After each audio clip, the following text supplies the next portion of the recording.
केंद्रीय गृह मंत्री अमित शाह के पश्चिम बंगाल दौरे का आज दूसरा दिन है। मिदनापुर में ममता बनर्जी के खिलाफ हुंकार भरने के बाद अमित शाह आज भी एक्शन में नजर आए। दरअसल अमित शाह अपने दौरे में राजनीतिक और सांस्कृतिक कार्यक्रमों का तालमेल बिठाकर चल रहे हैं।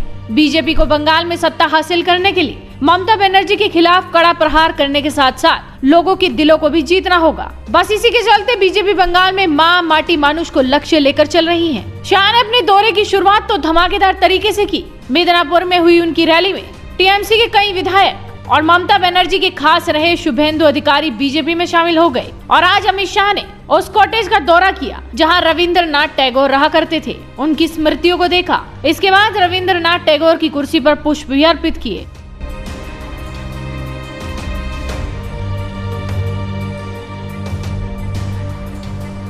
इसके बाद अमित शाह पहुंच गए शांति निकेतन, यानी कि शांति से भरा हुआ घर। रविंद्रनाथ टैगोर ने इस भवन की नींव रखी थी। यहाँ रविंद्र भवन में गुरु रविंद्रनाथ टैगोर को श्रद्धांजलि दी।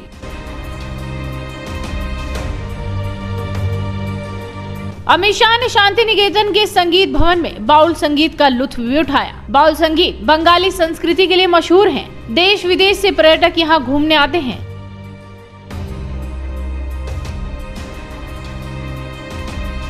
इसके बाद गृह मंत्री अमित शाह बीरभूमी जिले में विश्व भारती यूनिवर्सिटी में एक कार्यक्रम में भी शामिल हुए।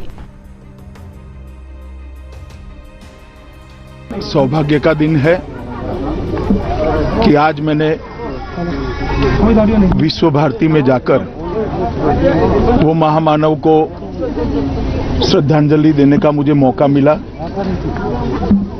जिसने दुनिया भर में भारतीय ज्ञान, दर्शन, कला, साहित्य इसकी गूंज मजबूत की। गुरुदेव टैगोर एक ऐसी शख्सियत थे जो उस जमाने में राष्ट्रवाद की दो धाराएं थी और दो धारा के प्रमुख नेता थे महात्मा गांधी और सुभाष बाबू। दोनों को प्रेरणा एक ही स्थान से मिलती थी।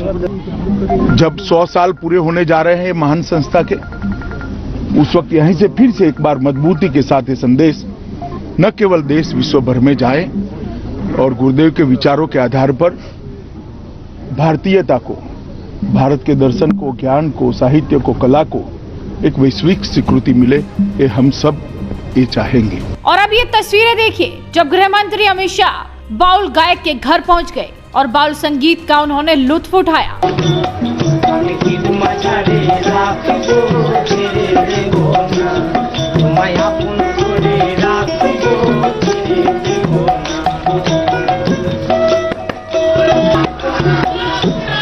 इसके बाद अमित शाह ने बाउल परिवार के साथ भोजन भी किया।